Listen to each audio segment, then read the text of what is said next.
I want to welcome you all to this hybrid one-day conference hosted by the Center for the Study of Slavery and Justice under the title History, Justice, and Repair. This conference is part of the 10th anniversary activities of the center.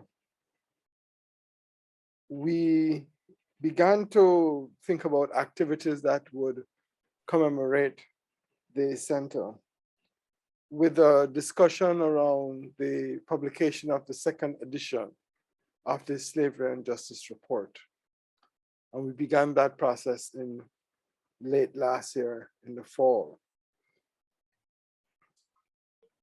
For us, that was a good kickoff, if you wish, since the center was formed out of a recommendation of the 2006 Slavery and Justice Report and the commission then established by the former president, Dr. Ruth Simmons. Other activities that we intend to do for this year is in the fall, we will host a retrospective exhibition, perhaps in September. And then we will have a final conference on monuments and history, which will happen sometime in the fall, perhaps in November, December. I want to begin my opening remarks by telling you a little bit about how we decided on this topic for this particular conference. Over the last few years, I think it is safe to say that the demand for reparations has been one which has gathered momentum. Under the broad theme of reparative justice, there have been different movements and currents that have demanded reparations of some sort. Within the African American communities, there has been a claim and a very strong demand for national reparations for racial slavery. And I'm sure that our speaker, Don Rojas, will address this. In the Caribbean, there's the CARICOM reparations movement. In parts of Latin America, there's a reparation movement in which indigenous people are demanding land, as well as Afro-Latin Americans and Afro-Indigenous people making claims and demands that they felt or they feel are important to their life. In the United States as well, there's a land back movement of the indigenous people. So the question of land is central in thinking about reparations. But it is central because when thinking about reparations, one doesn't just focus on the aftermath or the wake of racial slavery, but the wake of secular colonialism itself.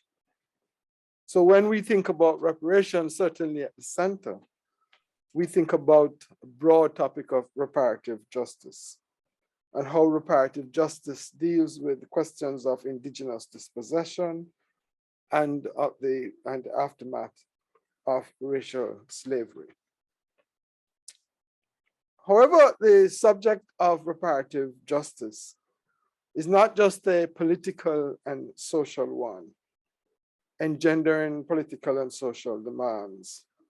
There are also cultural demands, which often operate within the museum world and operates under the rubric of decolonizing the museum. And here there are two questions. One, can the museum be decolonized? Can it be as this exemplar institution of colonialism, whatever its form, be changed? And secondly, how can the conception of reparative justice deal with this business of restitution of cultural items that were taken through the period of settler colonialism. Items which are sometimes sacred items, sacred objects. So these are some crucial questions within both the question, within the question domain of culture. And so when we think about reparative justice, we try to have a broad view. We have a view about reparations that include land, that might include compensation, but also that has to do with questions of restitution and decolonization in general. So with that kind of background, as we were discussing this in the center, I'm trying to think about what our conference should be for the spring of this year, because we're going to have two conferences, one in the spring, one in the fall. The idea of reparations was a no-brainer. We thought that it was a time now that we do this. It was also a no-brainer because of the history that we have in this country and in the Americas in general. It is a history of what some of us have called catastrophe. And then that is that history of catastrophe as inaugurated or was inaugurated by settler colonialism and racial slavery. We live in that wake of that catastrophic history. And what we are attempting to do at the center is to confront aspects of that history from the perspective of justice and necessary repair. So this conference is therefore our attempt to grapple, a modest attempt to grapple with this subject. And therefore I want to welcome you again. And I know that there are people online, so I would also like to, I think they're now online, so I would like to welcome them virtually. I want to say a bit about the conference structure so that you have a roadmap for those who are going to be with us all day. We will begin with the global. That is what is happening on a global scale around questions of reparations. Then we end with the local, that is Providence itself, and what is happening about reparations in Providence in Rhode Island. In between that large global picture and large local picture, what we will hear from Brown students who are here, who have been demanding reparations. And as we were planning this conference, I thought it was really important to give a voice to students who have consistently been demanding reparations from Brown University. You will hear their voices. But also, we thought it would be important, as I said, because reparations or reparative justice also involves decolonization in the museums. We thought we would bring to campus two very important curators to talk about their own experience. So the conference is large, a statement or a talk about the global reparations movement and so it's gathering, then about decolonization and museums, break, then the students will have their say, and then we will end with representatives from the mayor's office in Providence to talk about reparations in Providence and in Rhode Island. So that's the structure, and I hope you will find the entire proceedings informative and a productive one. Before I turn the proceedings over to my colleague, Professor Philip Gould, who sits on the CSSJ external board, I want to thank the Watson for allowing us to use this room. I also want to thank the CSSJ staff who have worked very hard in this conference, Kiku, Shana, Africa, and Ray, who sits there. Then there are a group of student workers who have really worked hard to make this possible, undergraduate students, Roper, Yua, and I am told that Alicia will join us in the afternoon. But those are the two of the students who are sitting over there and who have really worked very hard to make this happen.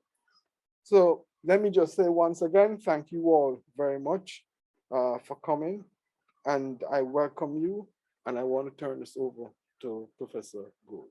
Phil?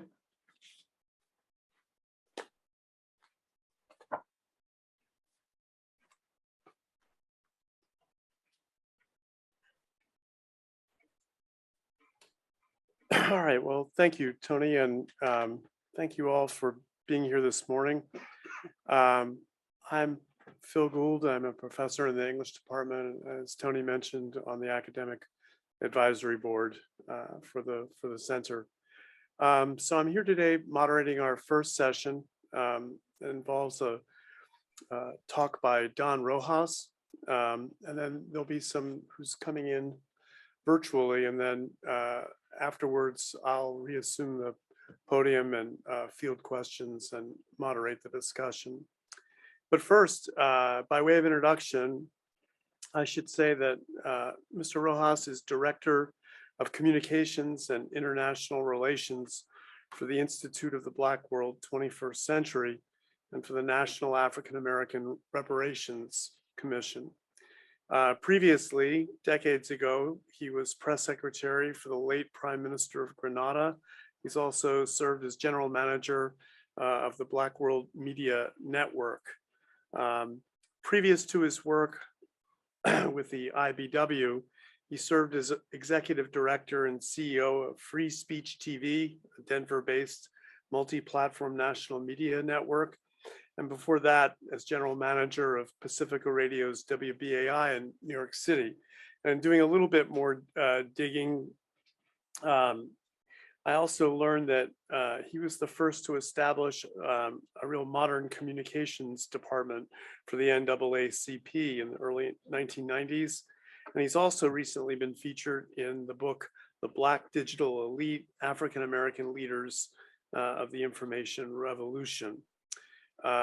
So join me in welcoming Mr. Rojas, and then we'll get some assistance in bringing him to us virtually. Just be patient for one moment. Thanks.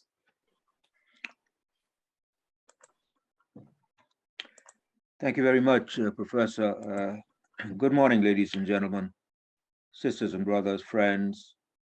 I am delighted and honored to join you this morning, and grateful to Professor Anthony Bogues and his team in the Center for the Study of Slavery and Justice at Brown for their kind invitation to be with you today.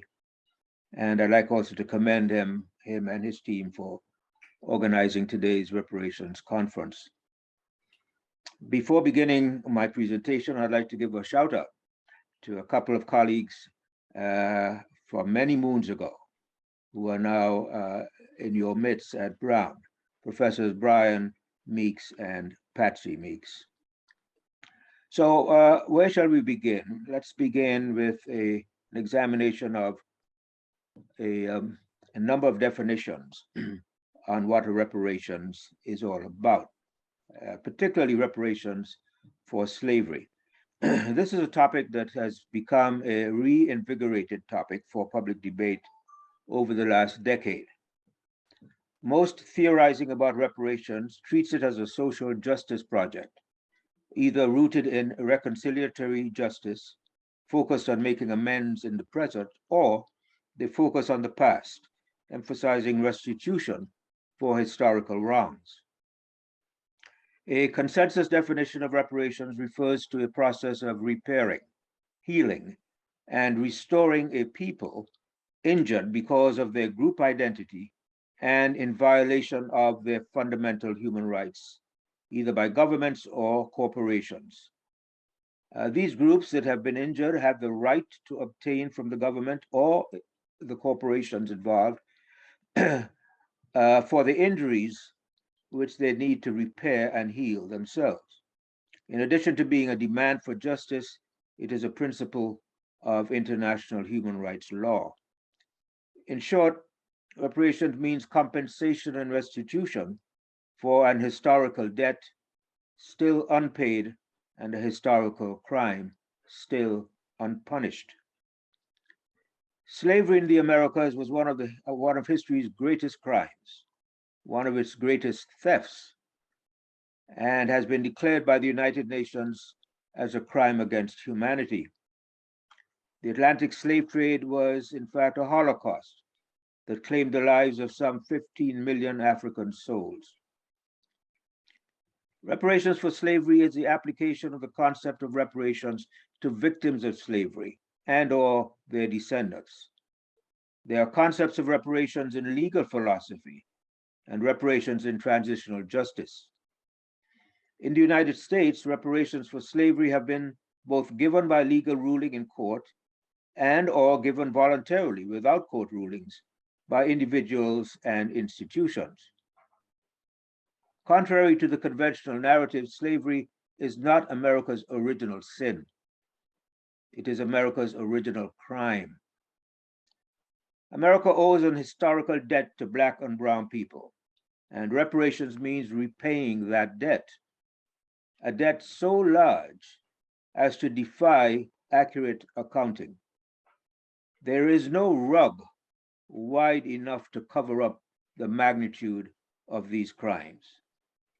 Consider for a moment the essential nature of chattel slavery, as was practiced throughout the Americas for centuries.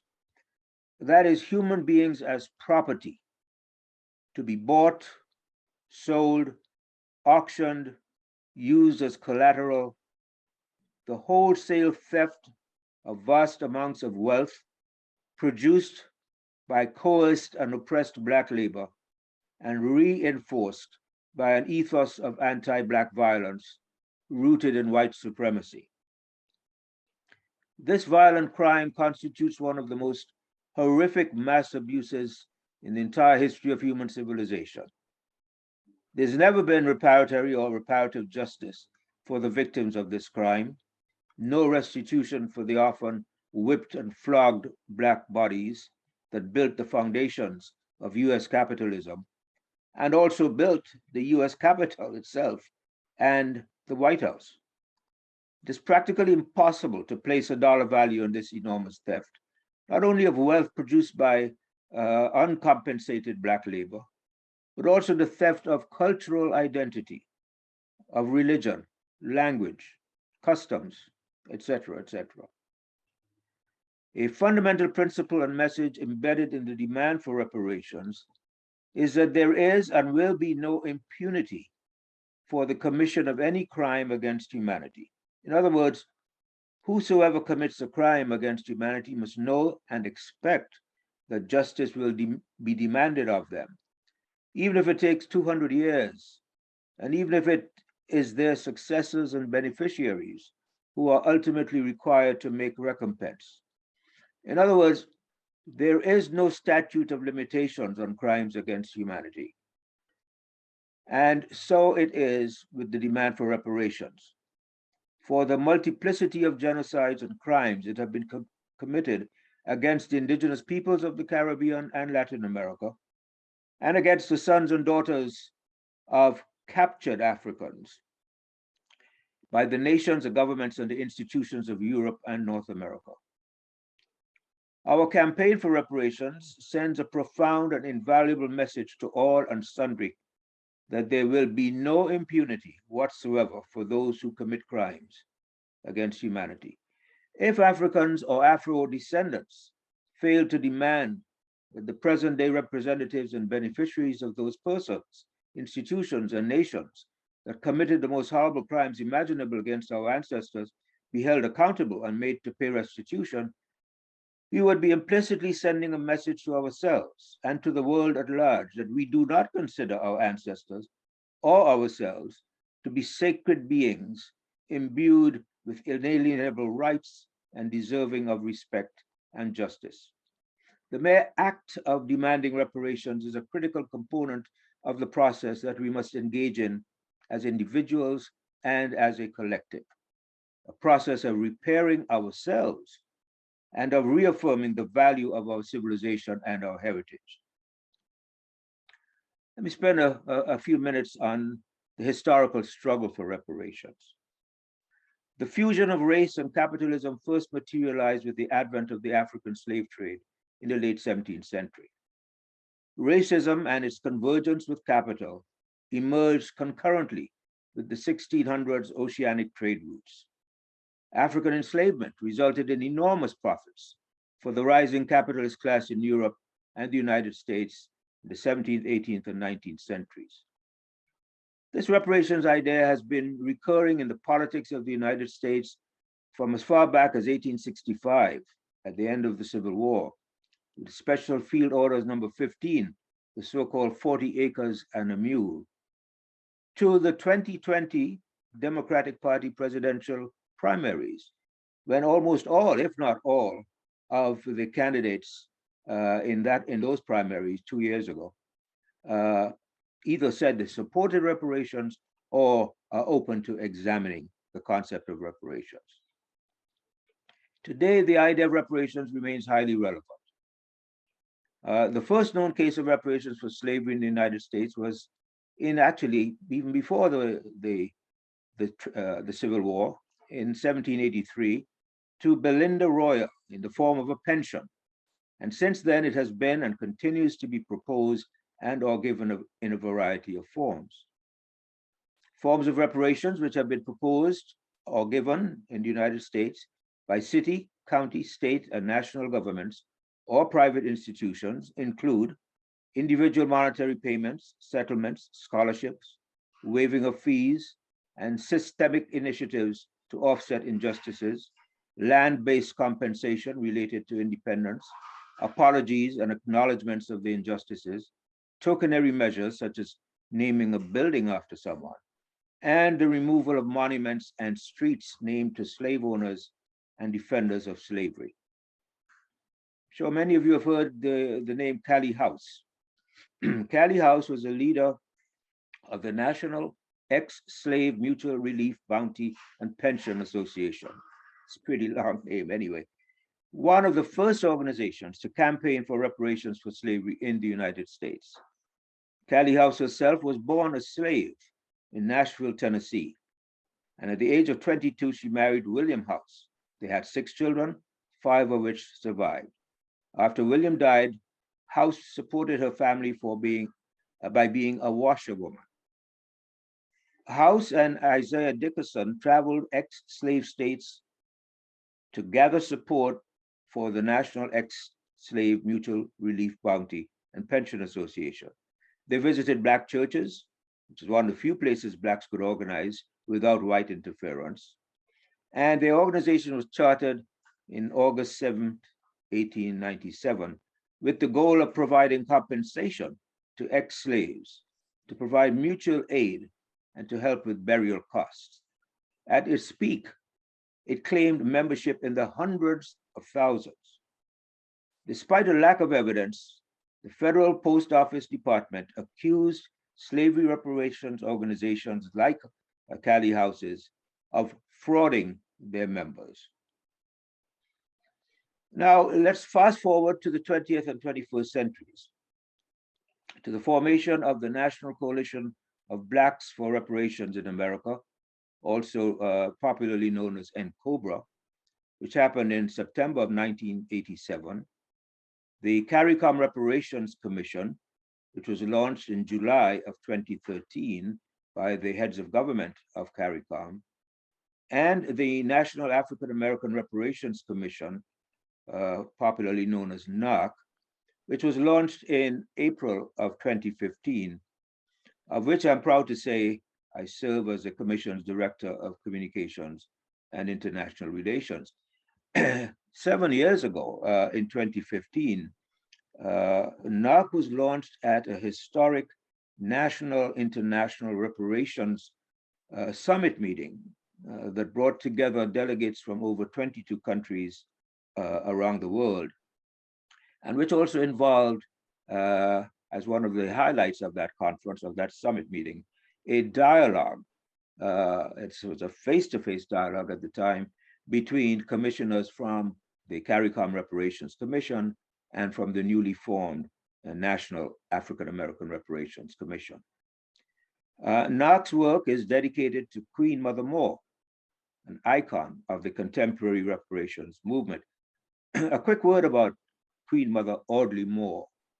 She was an African American civil and human rights leader and a Black nationalist who allied with such civil rights leaders as Marcus Garvey, Nelson Mandela, Winnie Mandela, Rosa Parks, Jesse Jackson, on and on. She was a major figure in the American civil rights movement, a founder of the Republic of New Africa, and was revered as the mother of the modern reparations movement. She was born in New Iberia, Louisiana in 1898. Both her parents died before she completed the 4th grade. Her mother, Ella Johnson, dying in 1904 when Audrey was only 6 years old. Her grandmother had been enslaved at birth, the daughter of an African woman who was raped by her enslaver. The enslaver, in this case, was actually a doctor. Audley Moore's grandfather was lynched, leaving her grandmother with 5 children, with Moore's mother as the youngest. Quite a traumatic experience for a young person growing up.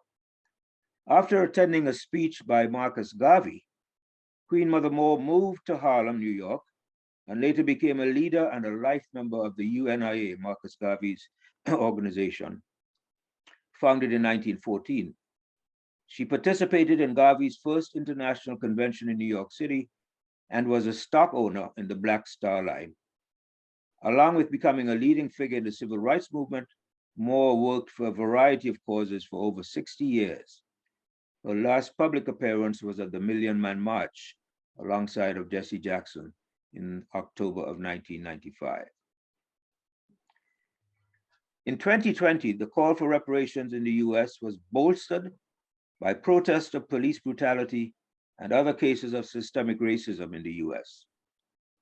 Recently, a call for reparations for systemic racism, settler colonialism, and Jim Crow segregation has been made alongside calls for reparations for slavery. Slavery, colonialism, imperialism, and white supremacy all have negatively impacted people of African descent as a group, as a people. But the responsibility to repair the damages done is not just a matter for states, governments, and corporations to address. The case for reparations is a compelling one. It rests on the pillars of moral responsibility, accountability, and justice that, when fused together, will begin to repair centuries of hurt and damage. The logic of reparations is rooted in historical truth, in science, and in public morality. The imperative of reparations is undeniable and incontrovertible.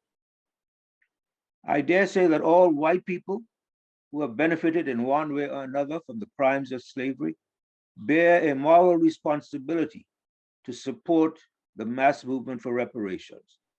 They can do so either as advocates, or as donors, or as organizers, as lobbyists, as activists.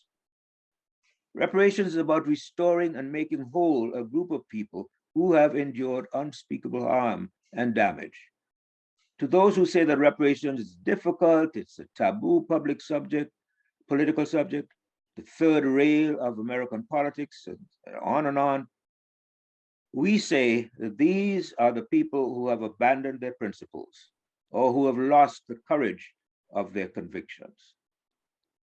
I want to shift now to what I call the living legacies of slavery, or living legacies of enslavement are manifested today in the forms of persistent poverty and widening disparities in every socioeconomic index, from health to education to housing, unemployment, and on, and in the growing economic inequalities in both income and wealth between Blacks and whites.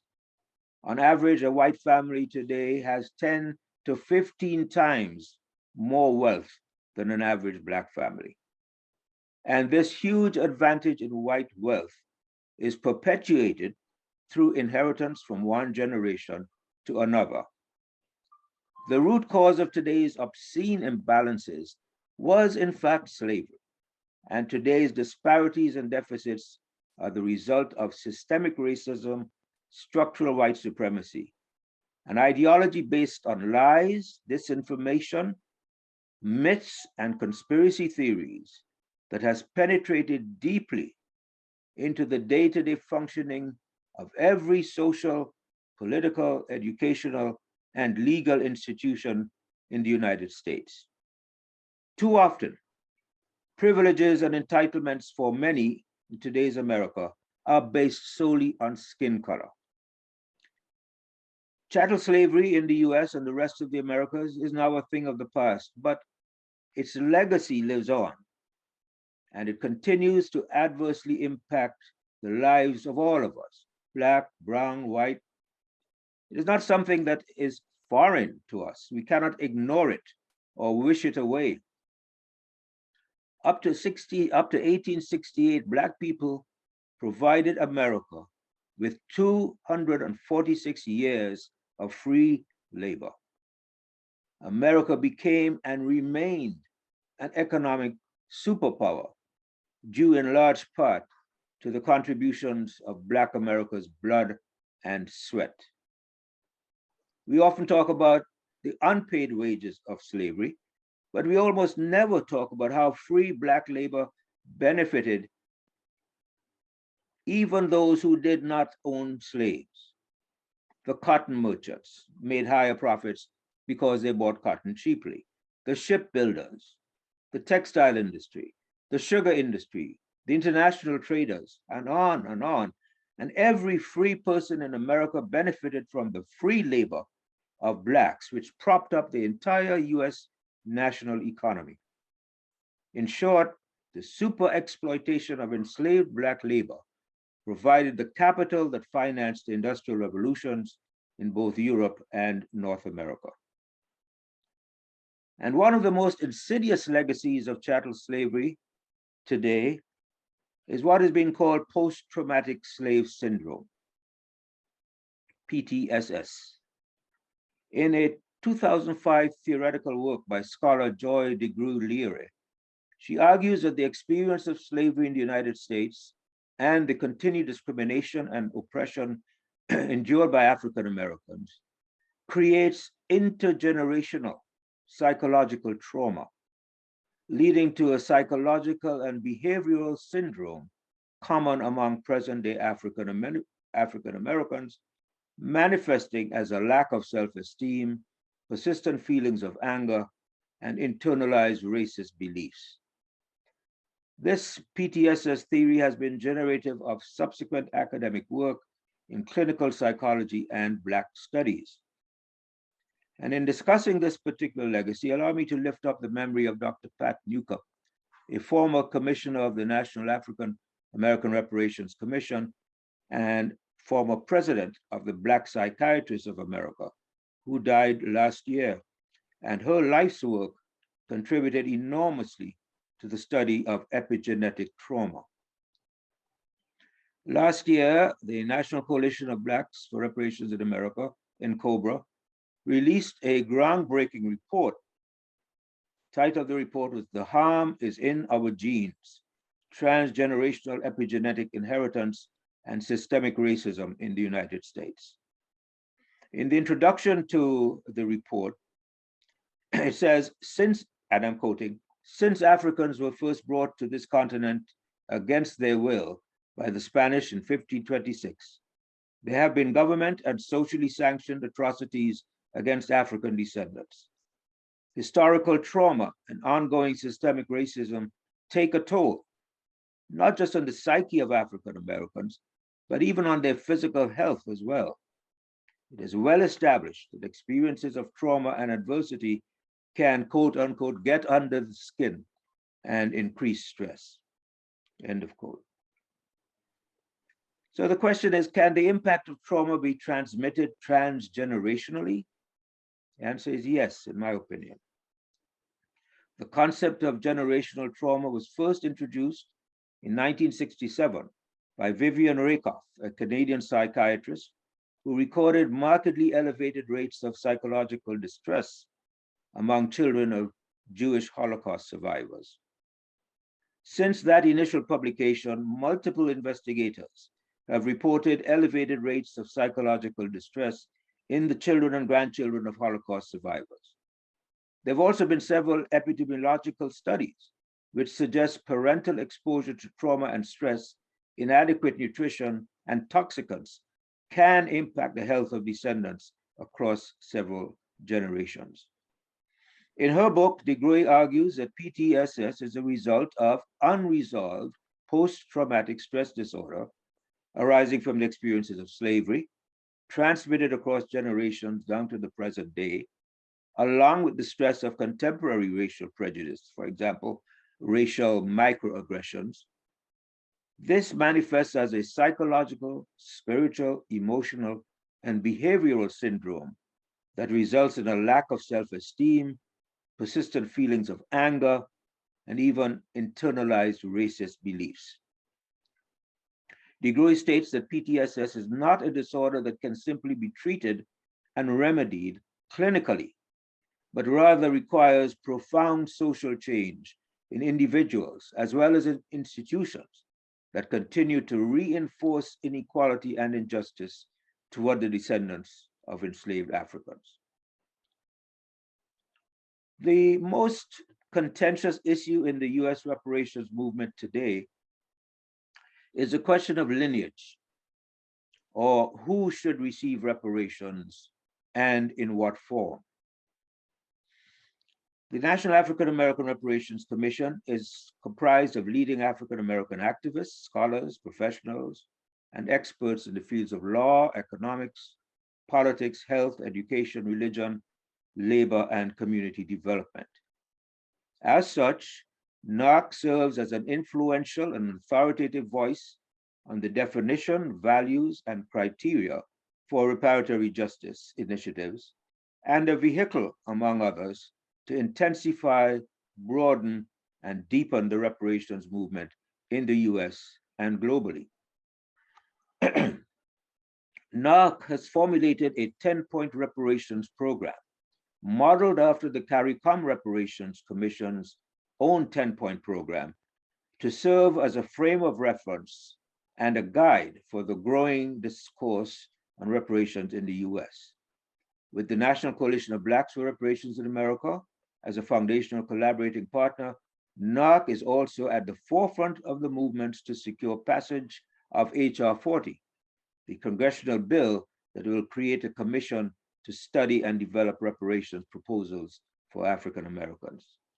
NARC is extensively engaged in aiding and certifying municipal, local, and state reparations initiatives, utilizing the milestone Evanston Reparations Initiative, Evanston, Illinois, which was certified by NARC as a flexible, replicable model.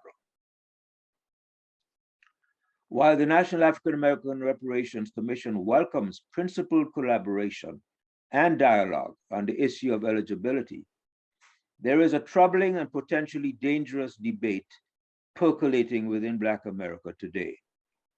There are forces associated or previously associated with the relatively new organization known as the American Descendants of Slavery, or ADOS, hashtag ADOS, which are forcefully advocating the position that reparations should be limited to the period of enslavement in America between 1619 and 1865, and should only benefit those persons who can prove a direct genetic lineage to people who were enslaved during that period. Whether well-meaning or not, this position is well outside the mainstream of the heroic multi-generational struggle for reparations in this country. The posture embraced by the National Coalition of Blacks for Reparations in America, affiliated organizations like Black Lives Matter, and the Movement for Black Lives, Black America's leading civil rights legacy organizations like the NAACP, the National Urban League, the Rainbow Push Coalition, the National Congress of Black Women, National Congress of Negro Women, National Action Network, and prominent voices for reparations like Danny Glover, Congresswoman Sheila Jackson Lee, and Congresswoman Barbara Lee. NARC is also rejects this restrictive eligibility framework, along with its chilling implications. In the most basic terms, NARC advances a simple, expansive, and inclusive definition of eligibility for reparations for African Americans or for Black people in the United States. It says all Black people who are harmed by America in America should be repaired by America in America. Let me repeat that. All Black people who were harmed by America in America should be repaired by America in America. We take this position because the focus on who can prove a direct lineage to the enslavement era contains two major false assumptions. First, that lineage in all or even most cases can be proven directly. And secondly, that reparations are only due for the period of enslavement in US history. Just imagine the absurdity that according to the ADOS blood lineage requirements, Malcolm X, Shirley Chisholm, Marcus Garvey, Harry Belafonte, Kwame Ture, also known as Stokely Carmichael, Congresswoman Yvette Clarke, Mark Morial, the head of the National Urban League, Susan Taylor, Opal Tometi, one of the three founders of the Black Lives Matter movement, Colin Powell, Vice President Kamala Harris, and President Barack Obama himself, none of these would be eligible for any form of reparations according to the ADOS lineage argument. In addition, as noted in the preamble to NARC's 10-point reparations program, the wealth of America was not only accumulated from the centuries of free labor that was brutally extracted from enslaved Africans, but the systemic, often violent repression, exploitation, and deprivation of Black people after emancipation under the American system of apartheid. This repression and exploitation continues to this day under a political and economic system infected with white supremacy and structural racism.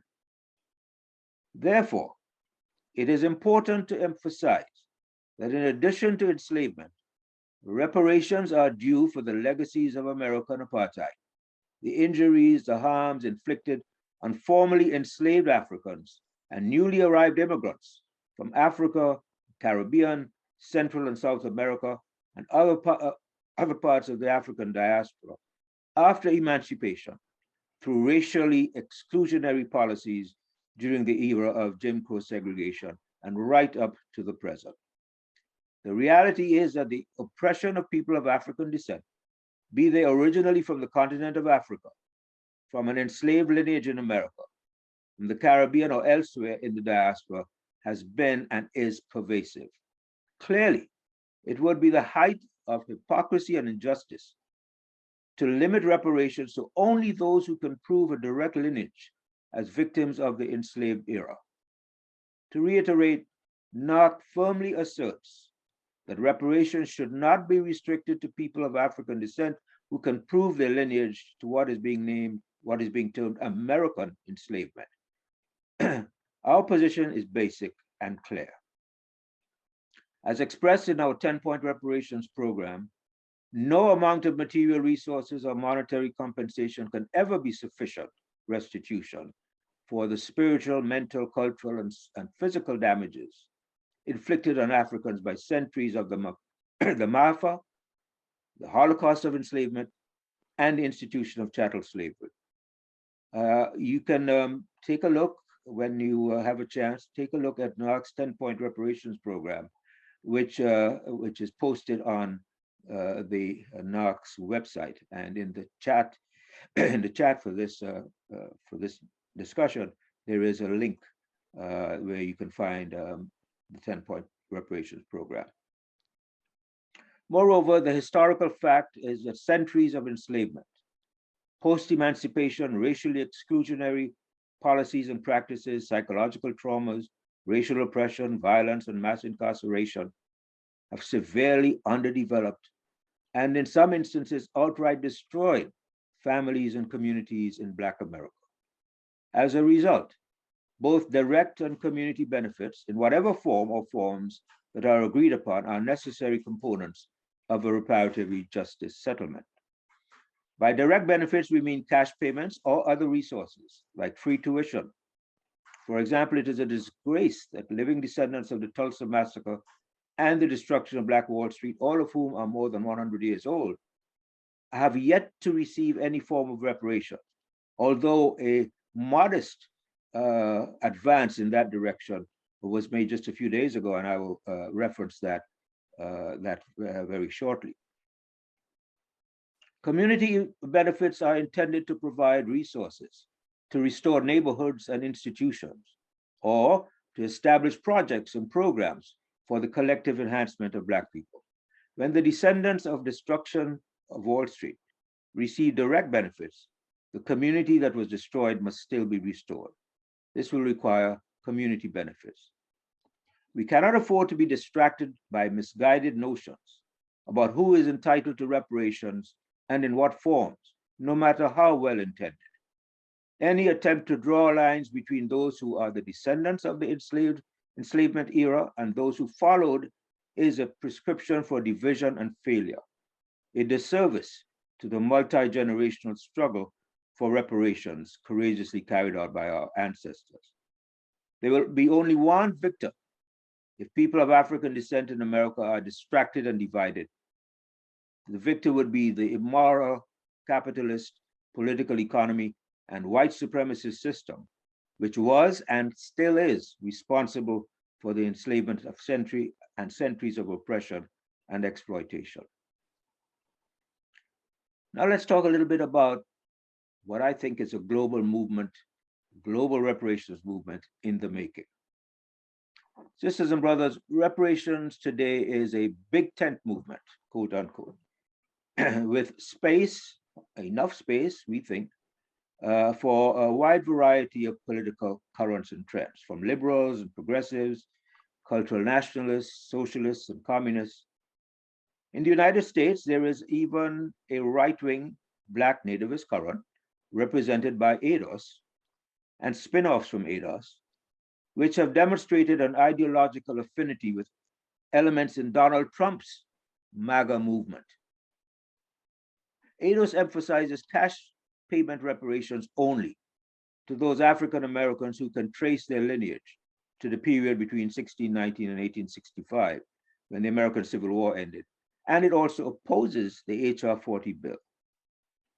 The modern reparations movement has adherents all over the US and Canada, as well as in the Caribbean, Africa, Europe, and Latin America, and growing in countries in Latin America like Brazil, Colombia, Panama, and Costa Rica.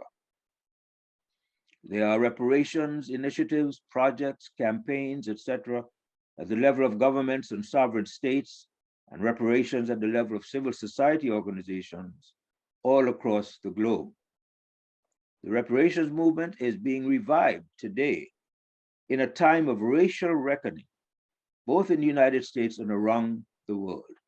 You might call it the post-George Floyd moment.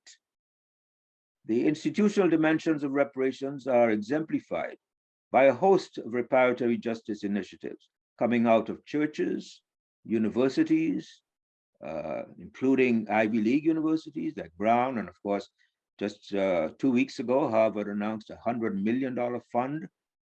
There are initiatives in states, California being the most prominent, in cities, Evanston, Illinois, and hopefully soon your own town, Providence, Rhode Island, and other cities and cities and municipalities across the country.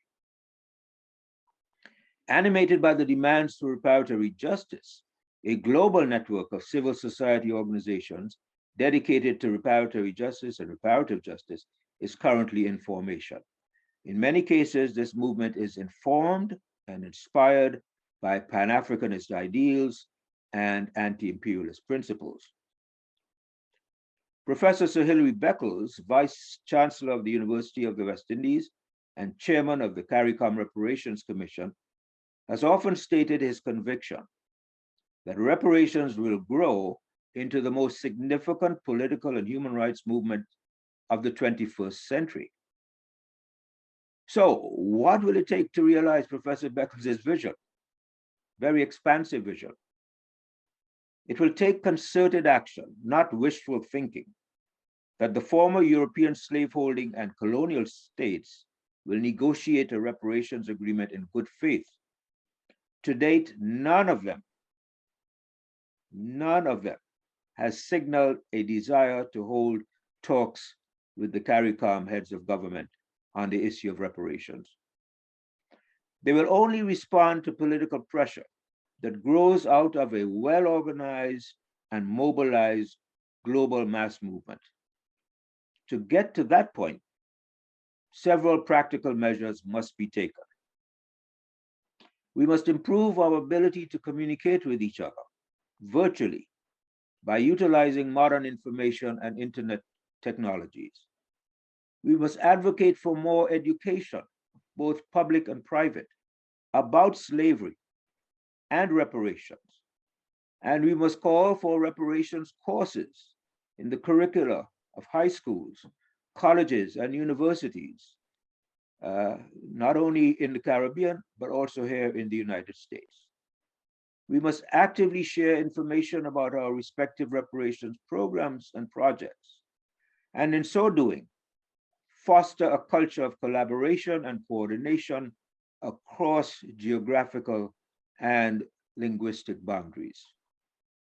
We must synergize and synchronize our respective actions at the local and regional levels and develop messaging that contributes to a compelling overarching narrative that is easy to grasp and that inspires coordinated mass action.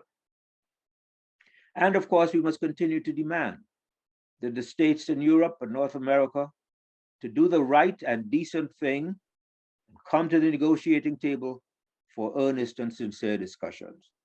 And we must also call on the philanthropic community to significantly increase its funding of nonprofit, civil society reparations programs, projects, and initiatives around the world. There is a common thread that weaves through all the various expressions of the movement today. A belief in the righteousness of the noble cause of repairing the harms created by the crimes of enslavement, colonialism, apartheid, and imperialism. A common understanding that you can't have meaningful repair without justice. This will be a movement of shared strategic values and shared aspirations.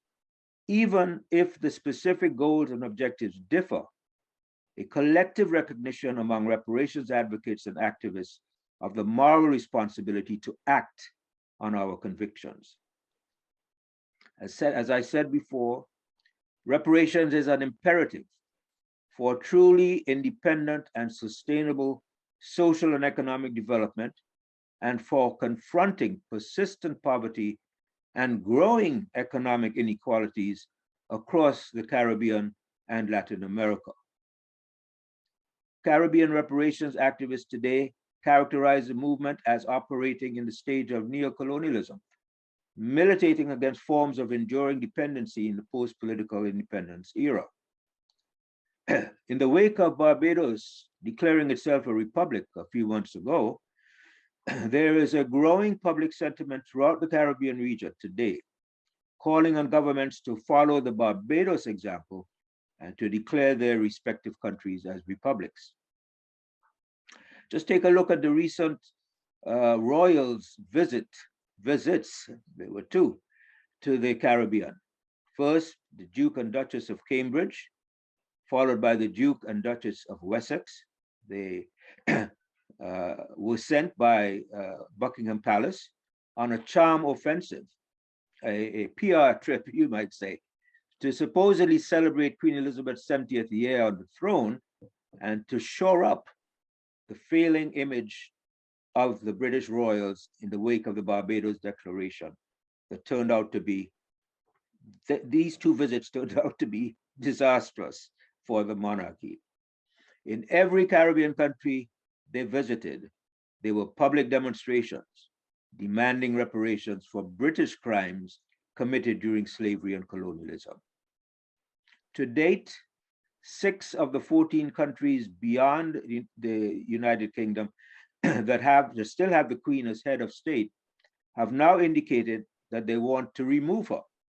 And in the Caribbean alone, you have declarations or comments by Antigua and Barbuda, the Bahamas, Belize, Grenada, Jamaica, and St. Kitts and Nevis. if and when they do, these countries do become republics, they will join other Caribbean countries, including Trinidad and Guyana, that are already republics. A number of Caribbean heads of government today are providing courageous leadership to the reparations movement in the region and beyond the Caribbean. To cite a few, Prime Minister Mia Mottley from Barbados, Prime Minister Gaston Brown from Antigua and Barbuda, along with Prime Minister Dr. Ralph Gonzalez of St. Vincent and the Grenadines. Also, CARICOM as a regional group is in regular dialogue with the African Union, the AU, and recently staged a virtual summit meeting between member countries of both regions and expressed a commitment to make this African Union CARICOM summit an annual event moving forward. Reparations will play a key role in the ongoing struggle to fully decolonize the Caribbean, as well as Africa, in the 21st century. Republicanism and reparations will continue to go hand in hand. The awesome moral power of the reparations movement around the world will manifest as we travel deeper into the 21st century. Indeed, there is a momentum building in this global movement, which gives me and my colleagues much hope and optimism. Let me cite a few examples. The reparations program in Evanston, Illinois, which was the first in any US city, is now up and running. On May the 2nd, the first 16 beneficiaries of the city's historic local reparations restorative housing program have selected the benefits they'll receive as part of that program, becoming the first to receive a reparations remedy from the city of Evanston for harms caused by racism and discrimination over the years. Let me quote a comment made by Evanston's white mayor, Mayor Daniel Biss. He said, quote, "After centuries of institutional racism in America, it is long past time for governments to take tangible financial steps to repair the harm that was caused. In taking this historic step, the city of Evanston is acknowledging both the damage that we did and the moral responsibility we have to reverse that damage. We are closer to the beginning than the end of this effort, and I look forward to continued and sustained work on this topic." That was from the mayor of Evanston just a few days ago.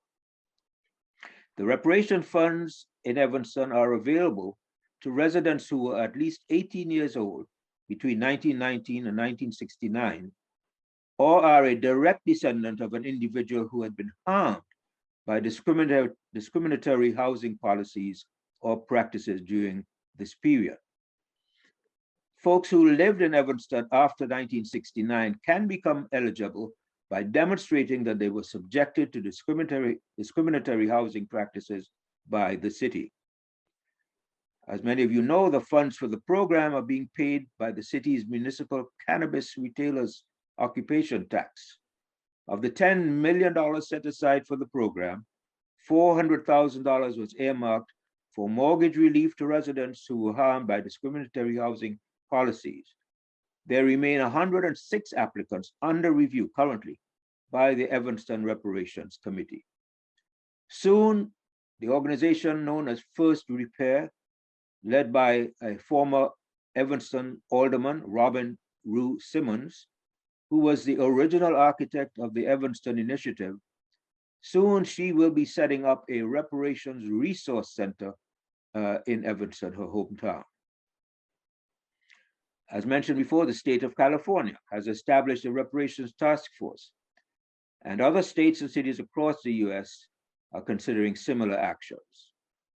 The H.R. 40 reparations bill, which was introduced in Congress in 1989 by the late Congressman John Conyers of Detroit, had languished in Congress for over 2 decades until Congresswoman Sheila Jackson Lee of Texas picked up the baton after Conyers had passed away and has been the leading sponsor of a rewritten version of the Conyers bill, which now calls for a national commission to not just study the impacts of slavery in the US, but to also examine remedies among a variety of reparations proposals. To date, the new H.R. 40 bill enjoys support from 216 members of Congress, 24 members of the Senate, and over 350 civil rights, human rights, and civil society organizations across the United States. This formidable coalition has called on Biden's White House to appoint a presidential commission on reparations by executive order. And they are asking that this be done by Juneteenth of this year. So stay tuned, folks. We could be on the precipice of a breakthrough here. Just 2 weeks ago, the CARICOM Reparations Commission and the National African American Reparations Commission held a successful virtual dialogue in which they shared reports on the state of the reparations movements in the Caribbean and in the United States, and they pledged to work on a number of joint projects in the months ahead. Just yesterday, 3 survivors of the 1921 massacre that saw a white mob kill hundreds of Black residents and destroy a thriving Black business district in Tulsa, Oklahoma, the judge ruled that the case can proceed as part of a lawsuit seeking reparations. We'll see how this plays out in the months ahead. At the beginning of August this year, there will be a Reparations Summit in Accra, Ghana, hosted by the President of Ghana, followed immediately by another Reparations Summit in Barbados, this one hosted by the government of Barbados and by the University of the West Indies. So friends, there's a lot happening on the reparations front these days. The global reparations movement is beginning to consolidate around a set of guiding principles. Brother David Comisiang, Barbados' ambassador to CARICOM, who himself is a prominent Pan-Africanist and a thought leader in the regional reparations movement, has outlined a set of principles for serious consideration. And again, these principles can be found at the NARC website. Also on the NARC website, by the way, you can find a host of multimedia content, from news stories to essays, speeches, lectures, symposia, videos, all dealing in one form or fashion with the question of reparations. Brother Comisiang asserts that a fundamental principle and message embedded in the demand for reparations is that there is and will be no impunity for the commission of any crime against humanity. In other words, whosoever commits a crime against humanity must know and expect that justice will be demanded of them. He argues that the reparations movement must complete the emancipation process, which he describes as a fundamental principle of the movement. He says the point must be made that the racist oppression of Black and African people did not end with the formal abolition of slavery. Indeed, after the abolition of slavery in the 19th century, our historical oppressors deliberately entrapped our ancestors in economic, political, and social arrangements that were designed to handicap them and to serve the interests of the former enslavers, arrangements that have persisted in modified form down to the present day. The struggle for reparations must therefore be, among other things, a struggle to expose and put an end to such arrangements and to complete the emancipation process. Comisiang argues further that the reparations movement, especially in the Caribbean and Africa, must engage in an examination of our post-slavery history with a view to identifying the many ways in which our historical oppressors unlawfully enmeshed and entrapped post-slavery generations down to the present time. And having properly informed ourselves, we must be prepared to undertake efforts to expose and deprecate such racist present-day arrangements, to advance demands that they be terminated, and to undertake relevant protests and boycotts as well as forms of individual and collective state action to bring about the termination of all that is still existing racist arrangements. The demand for compensation from the present-day representatives of those who inflicted horrendous crimes on our ancestors and who damaged and disabled succeeding generations must consist of a demand for the transfer of material resources in an amount proportionate to the enormity of the crimes and their deleterious effects. Resources to enable present-day African-descended populations to counter the economic and social imbalances derived from those centuries of criminality. Reparations also, he claims, must produce the just society. He argues persuasively that the campaign for reparations must be designed to produce such a society, in that the demand for reparations must be framed and formulated as a demand for a fundamental transformation of the currently existing inequitable and exploitative economic and power relations that exist in many of our domestic societies. It should be noted that the principle that has application not only for the restructuring of such international entities and phenomena as the United Nations Security Council, the International Monetary Fund, the World Bank, and the terms of international trade and finance. Implicit in the demand of our Caribbean and African governments for reparations must be a commitment to themselves to deliver justice to their own people. And this is a commitment that the masses of African and Caribbean people must be prepared through dynamic activism and advocacy to hold the governments accountable as well. Reparations must continue to be a broad movement. It should therefore set about to bring allies in the form of governments and important civil society organizations on board by reaching out and educating such entities about the African reparations cause. We must set out to develop our reparations campaigns into an international cause célèbre that is similar in scope, power, and intensity to the anti-apartheid movement of the 1970s and 1980s. Let me end my talk, sisters and brothers, with a question. What could or should a repaired world look like? A brilliant scholar named Olufemi Taiwo has written a book entitled Reconsidering Reparations. Somewhat provocative title anyway. But his book takes a refreshing look at including climate change as an essential part of the reparations equation. He argues that scores of studies of existing social systems have shown that those who are marginalized by race and class are disproportionately vulnerable to almost every kind of vulnerability: environmental vulnerability, public health vulnerability, and others. So he calls for strengthening efforts to create new social systems that defend us against climate change and that will respond in a just way to those challenges.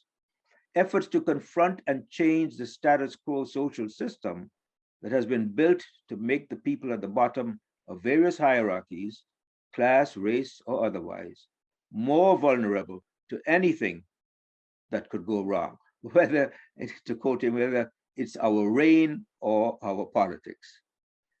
He advances an interesting case for reparations, one rooted in a hopeful future that tackles the issue of climate change head on, with distributive justice, reparative justice at its core. This view, which he calls a constructive view of reparations, argues that reparations should be seen as a future-oriented project engaged in building a better social order, and that the cost of building a more equitable world should be distributed more to those who have inherited the moral liabilities of past injustices. This approach to reparations, he argues, has deep roots in the thoughts of Black political thinkers such as Marcus Garvey, James Baldwin, Martin Luther King Jr., Malcolm X, and others. Taiwo's project has wide implications for our views of justice, racism, the legacy of colonialism, and climate change policy that I would like to call today, on young scholars and scholar activists, both inside and outside the academy, to engage with us activists on a number of levels, especially in the shaping of an influential narrative for the global reparations movement moving forward. Finally, sisters and brothers, because reparations is a movement with awesome moral power and enormous potential, I do believe that the bold predictions of Professor Sir Hilary Beckles will become manifest in the years to come. Thank you very much. Reparations now, forward ever, backward never.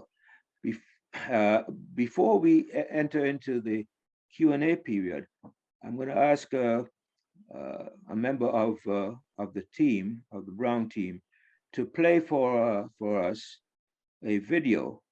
I'm sure many of you may not have seen it. I'd like you to take a look at it, of the recent visit to Antigua and Barbuda by the Duke and Duchess of Wessex. Not only listen to the words that are spoken, but also look at the body language between the Prime Minister of Antigua and Barbuda, Honorable Gaston Brown, and the royals. So if we can get that up and running before we take questions, that would be great. Thank you very much.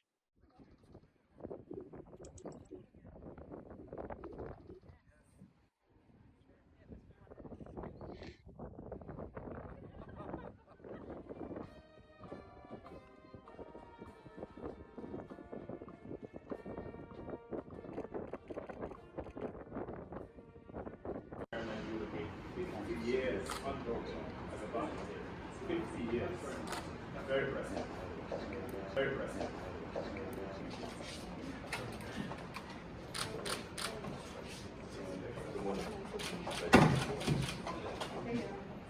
Excellent.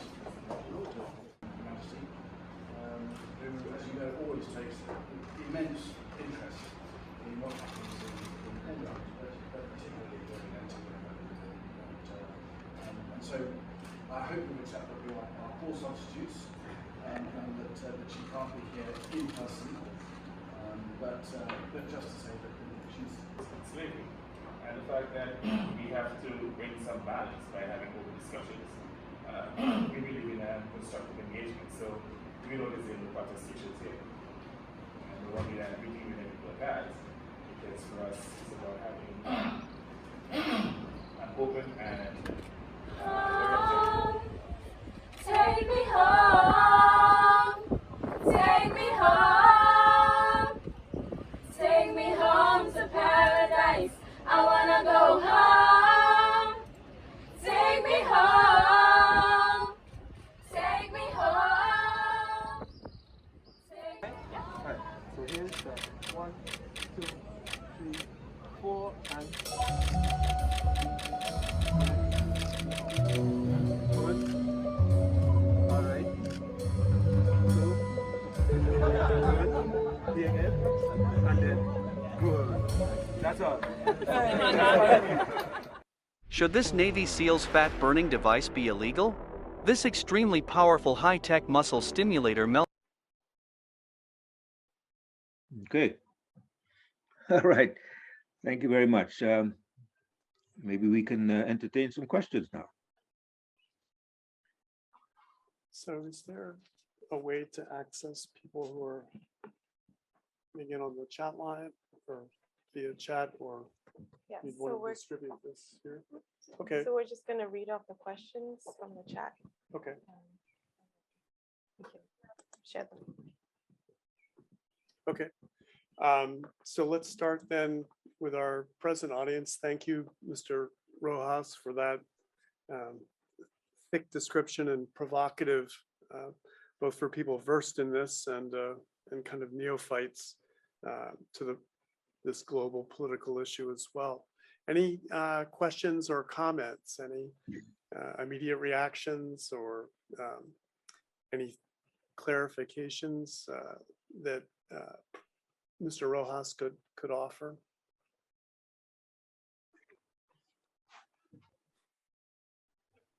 Well, I had one, and you can hear me all right? Yes, I can. Great. So early on in your talk, you made the distinction between slavery as being an important distinction, if I heard you correctly, between a national sin and a national crime. And so I guess I have two follow-up questions to that. Could you, clarify what you mean? Is that an important ideological or moral, or is it primarily a legal distinction? And how does it relate to another phrase that you used and several surrogates of this phrase later on, where you talked about the importance of public morality as being one of the touchstones of reparations? So could you say a little bit more about that? Not to be too abstract, sorry. Yeah, no, that's fine. No, I do believe that at its core, reparations is a moral issue, and that the demand for reparations and the movement that is organized around that demand is acting out of a moral imperative, as well as, of course, a political necessity. When I said that slavery was America's original sin, which is used very often as a catchword to describe chattel slavery in the United States, I want to emphasize how it goes much deeper than being just a sin, quote unquote. That actually what we had experienced in the United States over a period of almost 250 years was the acting out in everyday activities of a crime against humanity.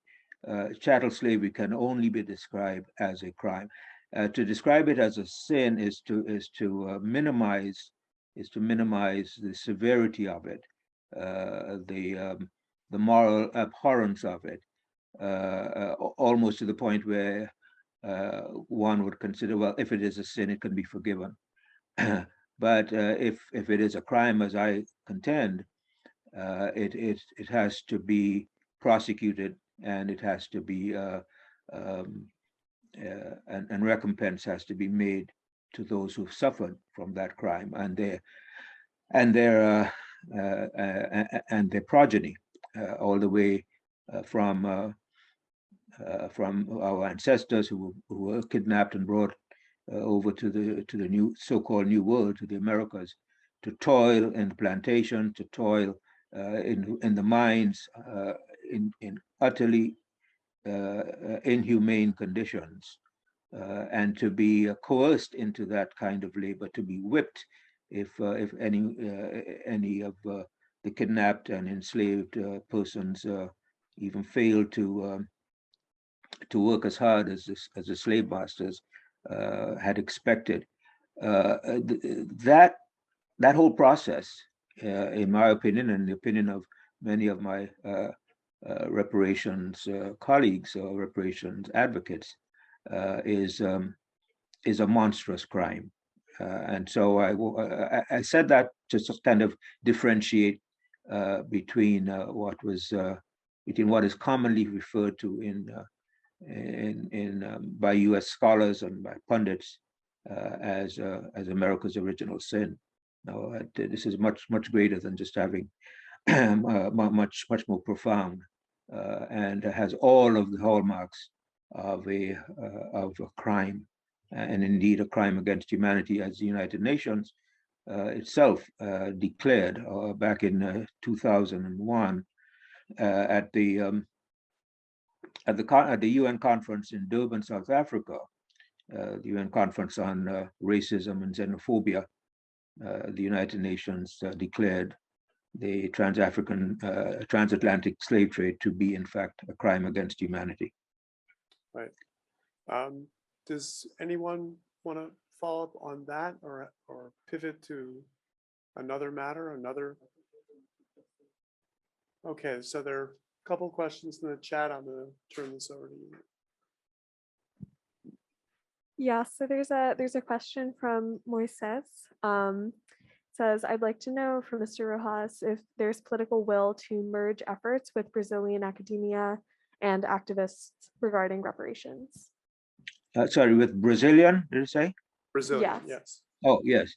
Oh, absolutely. There are efforts underway to build relations of solidarity and collaboration between reparations activists in the United States and in the Caribbean with like-minded folks in Brazil, particularly in the Afro-Brazilian community, as well as in places like Colombia, which has a very large Afro-descendant population.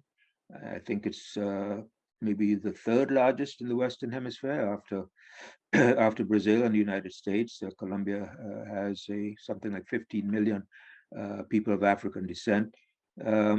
And we are also witnessing, and we have been in contact with reparations activists in places like Panama and also in Costa Rica. Both countries have large Afro-descendant populations, and even the government of Costa Rica has publicly supported CARICOM's demands for reparations from the former European colonial powers. So there is this burgeoning movement, indeed, that incorporates communities, African communities in Latin America, beyond the Caribbean and the United States. Before turning to the next one, does anyone want to respond or pick up on that thread or have a follow-up question to that issue? Yeah, Tony? Thanks, Don, Ross, for a very comprehensive presentation. As I listened to you, I had a question in my mind, and was made more acute with the discussion that you just had with my colleague, Phil.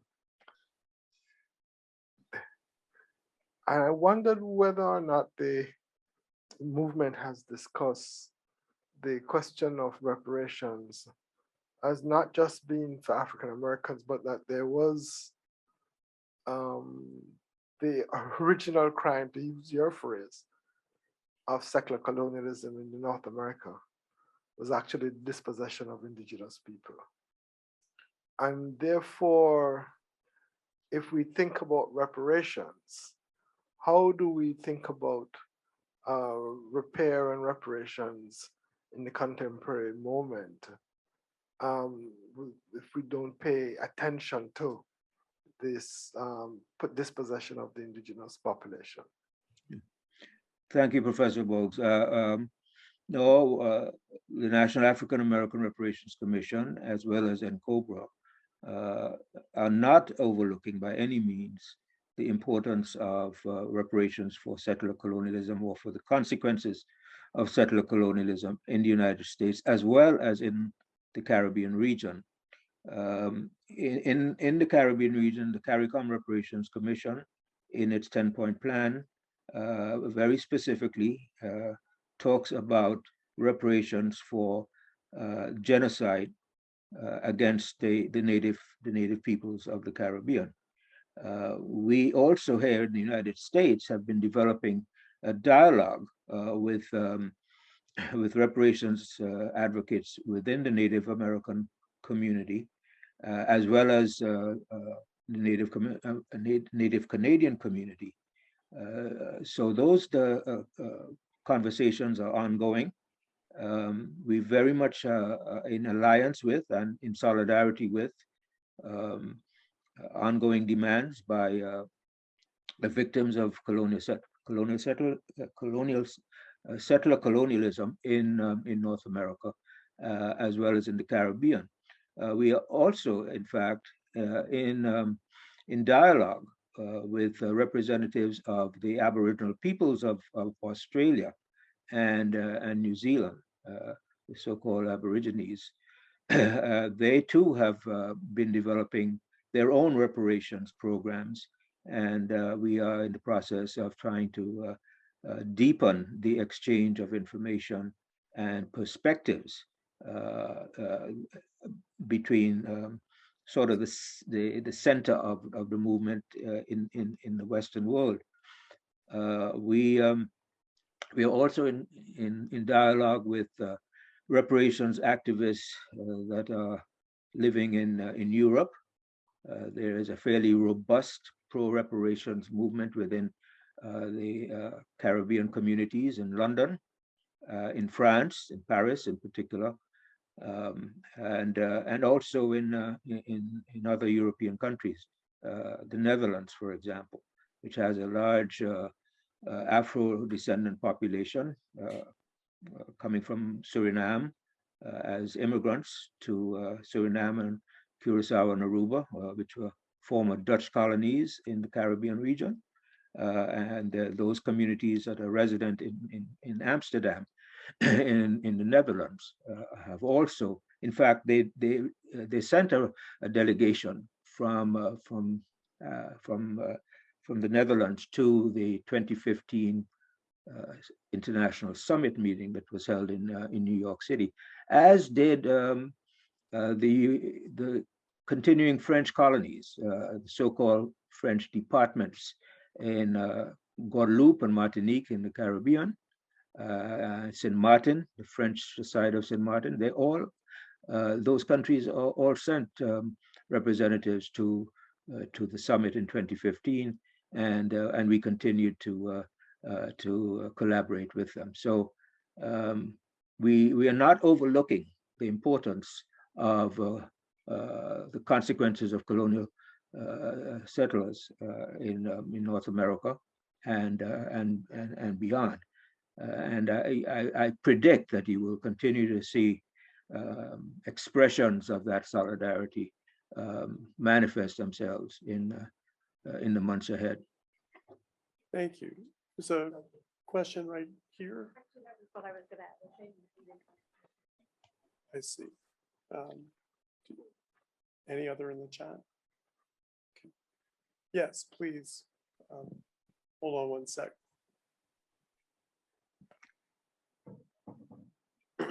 Thank you so much for speaking with us. My question was around your statements on, I guess, the applicability of who is entitled to repair. And specifically, my thought was, where do you and your organization draw the line, if at all, among Black people as well as speaking more broadly? Because at least in my opinion, someone whose family has been here since slavery, someone whose family has been here since discrimination, Jim Crow, and somebody's family who came here more recently all have such different experiences with the harm you mentioned. And so I'm wondering, are there any delineations within you all's plans for repair? And I guess as a second point, I'd be curious if anyone has ever mentioned, a counterpoint that, well, a lot of groups as a whole have been harmed in the United States. You could speak to, many different minority groups, et cetera, would they then fall under your umbrella? Where you see those lines being delineated? Thank you. Yeah, it's a good question. We do not accept a division within the African descended communities in the United States. We believe that all Black people, whether they came here originally as immigrants or whether they were born in the United States, have experienced in a negative sense the vestiges or the living legacies of slavery, as well as in the more contemporary period in U.S. history, what we call the period of apartheid, of Jim Crow segregation in the South. In particular, there were many immigrant African communities that had suffered from Jim Crow segregation, and they cannot and should not be excluded in any reparations package or any repair package. So we stay away from delineating between those who can trace their ancestry directly back to the period of enslavement, along with those who or those who came to the United States or whose forebears came to the United States after slavery was abolished.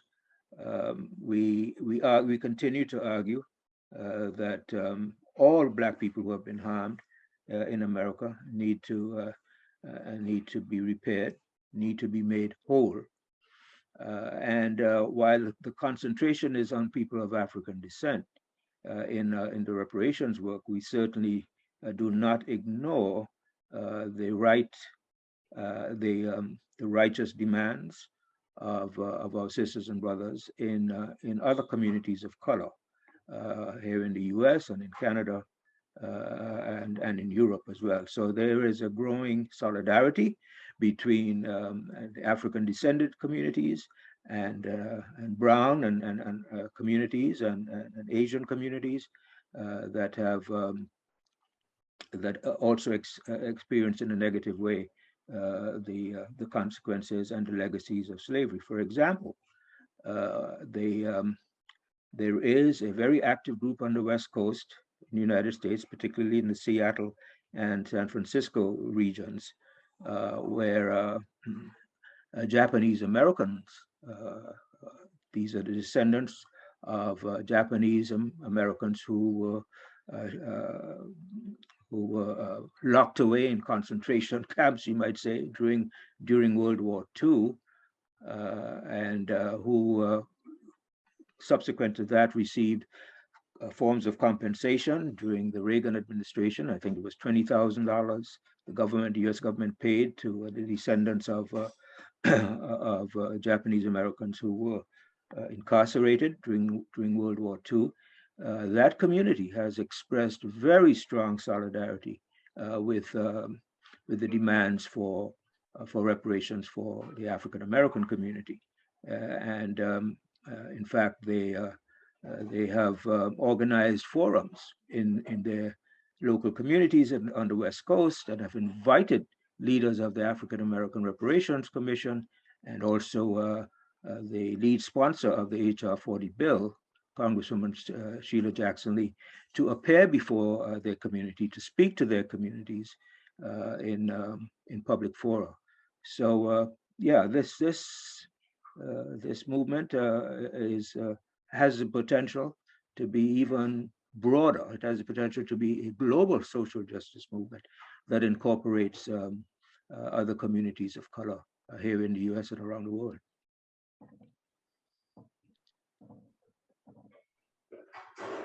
Hi, thank you so much for your talk. And I'm concerned about the discussion around epigenetic effects. And there is a lot of critique about that in terms of there being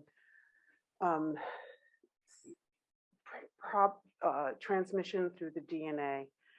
The issue is that, and so there's that I'd hope that you'd really look at that criticism and understand that our DNA is much more resilient. The two issues that happen is that we don't look at the social. We forget to understand that the transmission, the intergenerational transmission, is through our social systems. Our social systems are the structurals of those social systems, and that's what's generated intergenerational. It does mean that it does have biological effects, but it's not permanently damaging through the transmission inter utero or in our DNA. It leads to a very fatalistic kind of viewpoint that somehow there's no repair in that situation, but we lose sight of the social systems that continue to do the harm and disrepair. So just ask about that and ask that there is much more critique on that particular definition around epigenetics. Thank you for that. I appreciate that critical comment. I think that the issue of DNA transmission is one that will be settled ultimately by scientists. That's outside of my my pay grade, so to speak. But there are examples in both the U.S. and the Caribbean of intergenerational harms. So Hilary Beckles, for example, who is the leading spokesman in the Caribbean region and one of the leading spokesmen for reparations in the world, has often talked about Barbados, his native country, as being the amputation capital of the world. And what he means by that is that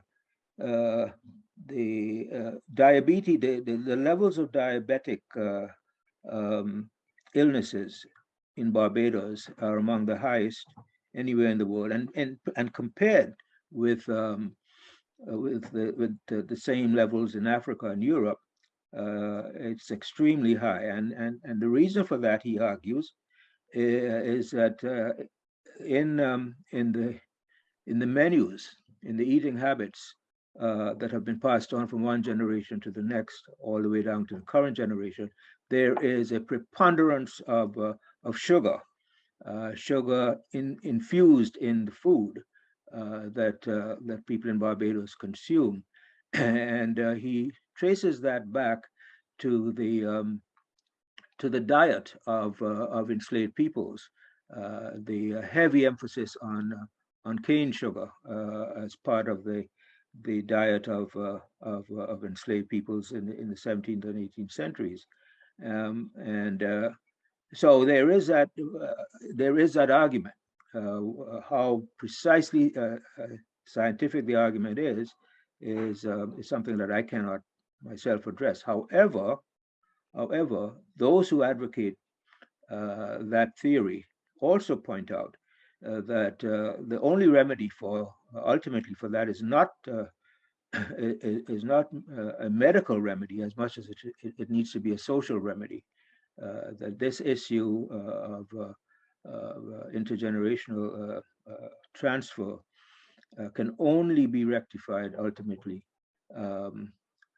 by social and economic reparations to the victims of that phenomenon. So I'm glad you raised the question. It is one that we are continuing to address at the National African American Reparations Commission. Unfortunately, as I said in my talk, one of our commissioners passed away last year, and she had been doing tremendous work in this area of epigenetics. She herself was a trained psychiatrist, and her writings are available for study, for critique. And this is a question that we are asking our scholar activists who are in solidarity with our reparations movement to address this question, as well as I said before, help us to shape a compelling narrative that can help to mobilize and inform and educate the current and future generations of reparationists.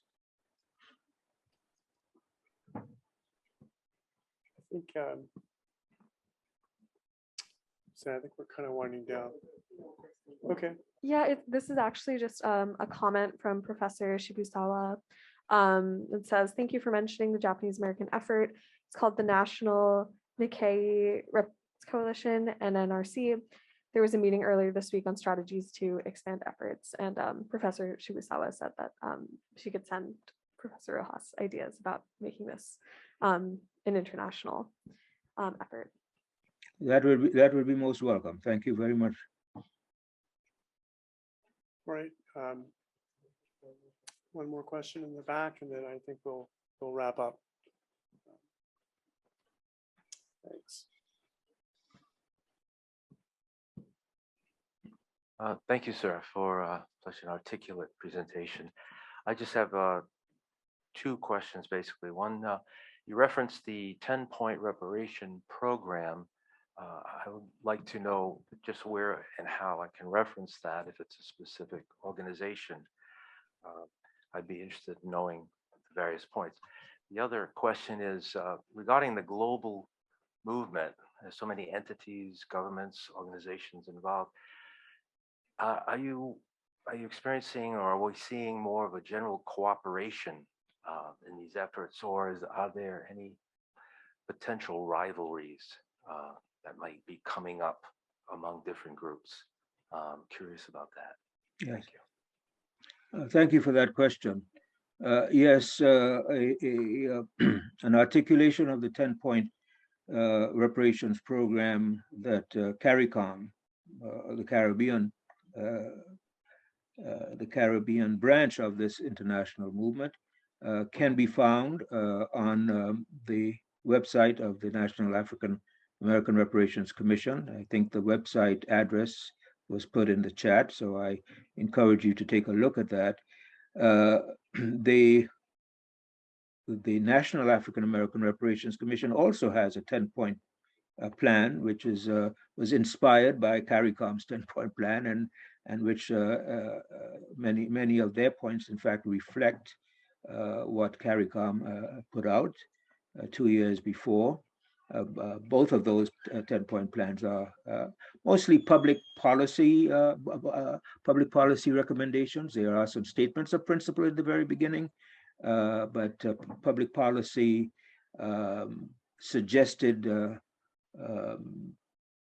repair initiatives take up most of both of those plans. For example, in the case of the CARICOM Reparations Commission, there is a call for the abolition of foreign debt, of European, of the debt that Caribbean countries owe to Europe, that debt be eliminated. And the second part of your question was, I'm sorry. We're thinking about potential political divisions within. Oh, yes, yes. Well, within the reparations movement in the United States, the only political division that so far has become manifest is what I referred to earlier in the talk, between the American descendants of slavery group, hashtag ADOS, and the position of the National African American Reparations Commission. In our analysis, the ADOS arguments for cash payments only to people who can trace their lineage back to their ancestors in the period of 1526 to 1865. We do not accept, we meaning NARC, does not accept that argument. In fact, we have also been observing that a lot of this Black nativist arguments coming out of ADOS have been, in fact, supported by some of the most right-wing elements within the MAGA movement of Donald Trump.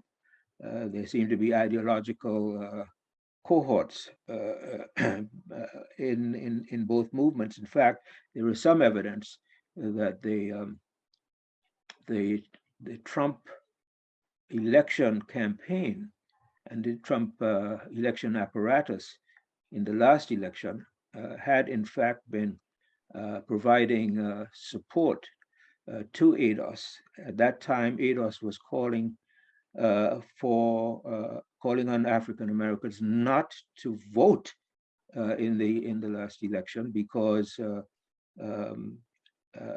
they did not support the HR 40 legislation, and in fact, objectively, were calling for people, Black people, to stay at home and not vote, which we interpreted as a form of voter dissent, a voter discrimination, a voter suppression, to be more precise. That's a political difference that does exist. Outside of the United States, there is more of a consensus, more of a collective view that does not have deep contradictions the way those contradictions exist in the U.S.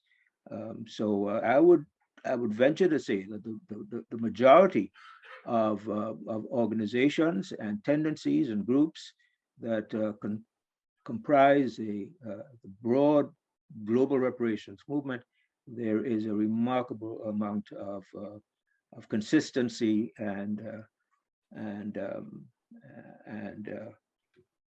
sameness in the way that the arguments are expressed and the way that their demands are being made. Thank you very much, Mr. Rojas, and please join me in. Thank you very much. It's been my honor. Thank you. Good luck with the rest of the conference.